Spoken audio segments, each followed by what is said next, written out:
Ramayya institute of technology Bengaluru.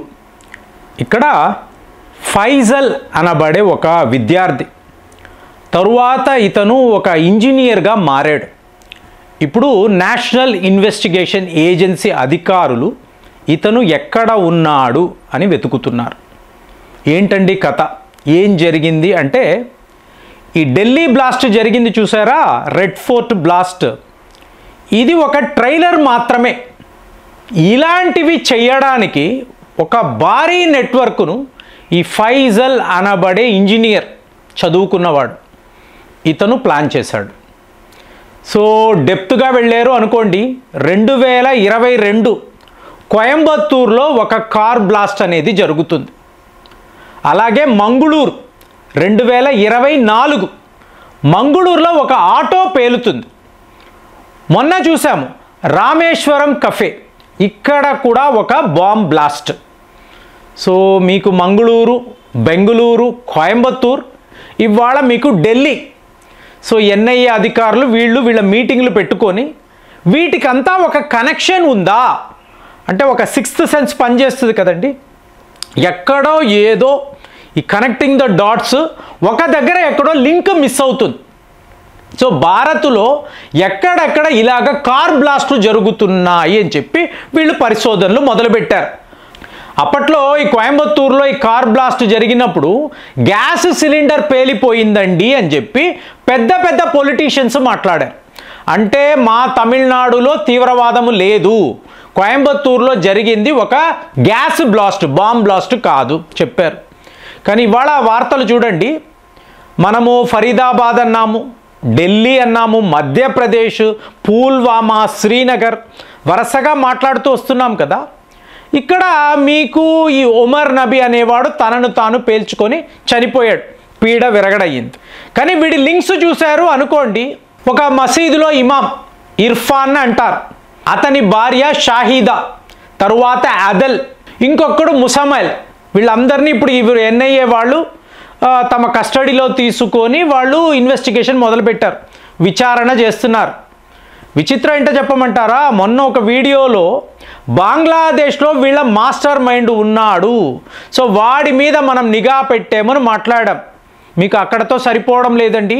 ఈ షాహీనా అనబడే ఈ డాక్టర్ అంటే జైషీ మహమ్మద్ యొక్క విమెన్ వింగ్, ఈవిడ తన కంప్యూటర్లో ఒక హ్యాండిలర్తో మాట్లాడుతుంది. అతను ఎవరో తక్కిన వాళ్ళకి తెలియదండి, చూడండి.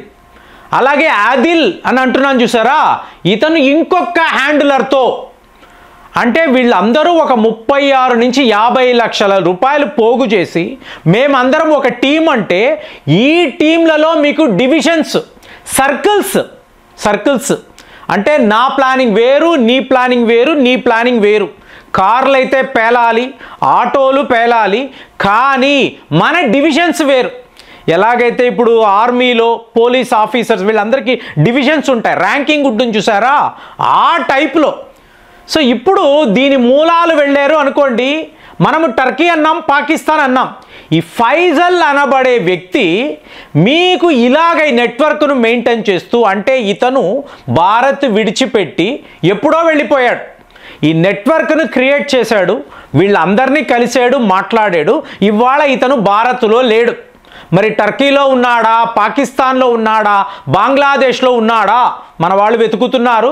మెల్లమెల్లగా రా ఏజెంట్లు ఈ కూపీ లాగుతారు.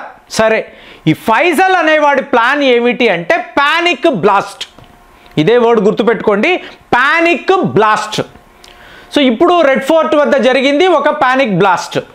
కోయంబత్తూరు వద్ద సడన్గా ఒక కారు పేలిపోవడం, సో ప్రజలందరూ చెల్లా చెదురుగా ఎక్కడికెక్కడ పారిపోవడం. బాబా ఇంకా ఎన్ని పేలుళ్ళు జరగబోతున్నాయి ఇది ఆలోచించారు అనుకోండి.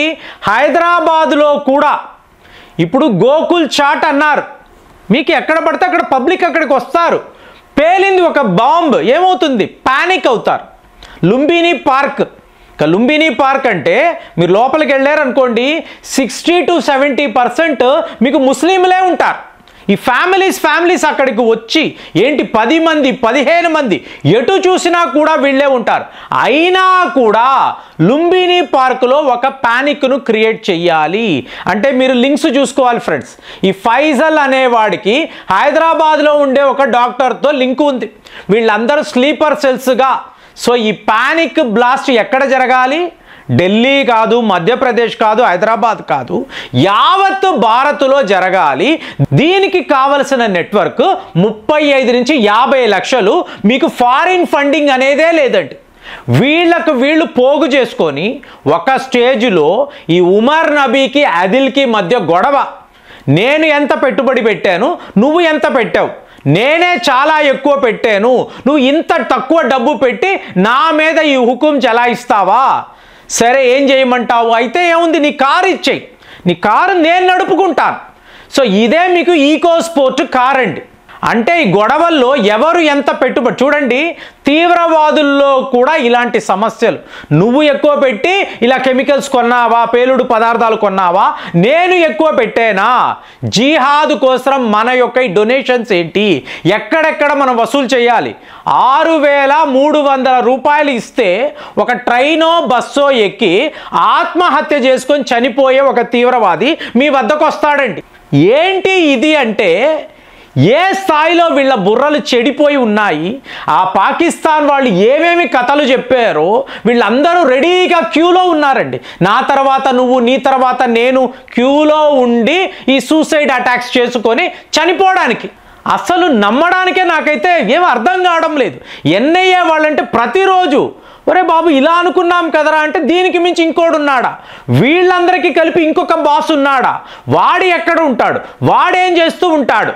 సో ఫైనల్గా ఫైజల్ అనబడేవాడే వీడు ఒక ఇంజనీర్. వీడే యావత్ భారత్లో ఈ ప్యానిక్ బ్లాస్ట్ అనేది చెయ్యాలి. చిన్న చిన్న బాంబులు తయారు చేస్తారు, ఎక్కడో ఒక హోటల్కి వెళ్తారు, మధ్యలో పెడతారు, వీళ్ళు వెళ్ళిపోతారు, సడన్గా అది పేలిపోతుంది. సో పేలిపోయిన ప్రజలందరికీ భయం, మళ్ళీ ఆ హోటల్కి వెళ్ళాలా వెళ్ళకూడదా, బాబాయ్ మనం ఇక్కడ పార్క్కి వెళ్ళాలా వెళ్ళకూడదా, ఇన్ని డౌట్లు. సో థియేటర్స్లో జరగచ్చు, మీకు అలాగే ఒక మ్యూజిక్ హాల్లో ఎక్కడైనా జరగచ్చు. మొత్తానికి ఒక ప్యానిక్ను భారత్లో క్రియేట్ చేయాలని వీళ్ళు ఇంత పెద్ద నెట్వర్క్ని గత 2 నుంచి 3 ఏళ్ల పాటు వీళ్ళు ఇలాగ రెడీ చేసుకుంటూ మొత్తానికి రెడ్ ఫోర్ట్ వద్ద జరిగిన బ్లాస్టులో దీని యొక్క మోడస్ ఆపరెండీని తీస్తే యావత్ భారత్లో మనము ప్యానిక్ బ్లాస్ట్ అనేవి మొదలు పెట్టాలి అంటే ఇవాళ వీళ్ళను వెంటాడి మనం పట్టుకుంటున్నాం. సో పట్టుకోవడము కాదండి, దీని హ్యాండిలర్స్ ఏ దేశంలో ఉన్నా, టర్కీలో ఉన్నా, పాకిస్తాన్ ఎక్కడ ఉన్నా కూడా వాళ్ళ హ్యాండిలర్స్, వాళ్ళ బాసులు, వీళ్ళని తెలుసుకోవాలి. ఈ మర్మ మనుషులను పంపించాలి, ఎవరికి వాళ్ళను అక్కడే లేపేయాలి. ఇది ఇవాళ భారతీయులు కోరుకుంటున్నారు. సో ఈ స్ట్రెంగ్త్ ఉంది, టీం ఉంది, ఈ పని వీళ్ళు సక్సెస్ఫుల్గా చేసి తరువాత పాకిస్తాన్ అంతు చూడాలి అనేదే మన వ్యూహంగా కనిపిస్తుంది. మరి ఎన్ఐఏ వాళ్ళు చేస్తున్న ప్రయత్నాలు ఈ స్థాయిలో ఉంటే ఇంకా ఎంతెంత మంది తీవ్రవాదులు ఎక్కడెక్కడ తిరుగుతున్నారు, కొత్త వార్తలు, కొత్త రిపోర్ట్స్. మరి ఇది ఇలా కొనసాగుతూనే ఉంటుందా, దీనికి ఫుల్ స్టాప్ ఎలా పెట్టాలి, ఇదే ఆలోచిస్తున్నాము. మరి మీకేమనిపిస్తుంది? ఇంత పెద్ద నెట్వర్క్ భారత్లో ఉన్నప్పుడు వీళ్లకు ఫుల్ స్టాప్ ఎలా పెడతాము? ఆలోచించి కామెంట్స్లో రాయండి. మళ్ళీ వచ్చే వీడియోలో కలుద్దాం. జై హింద్.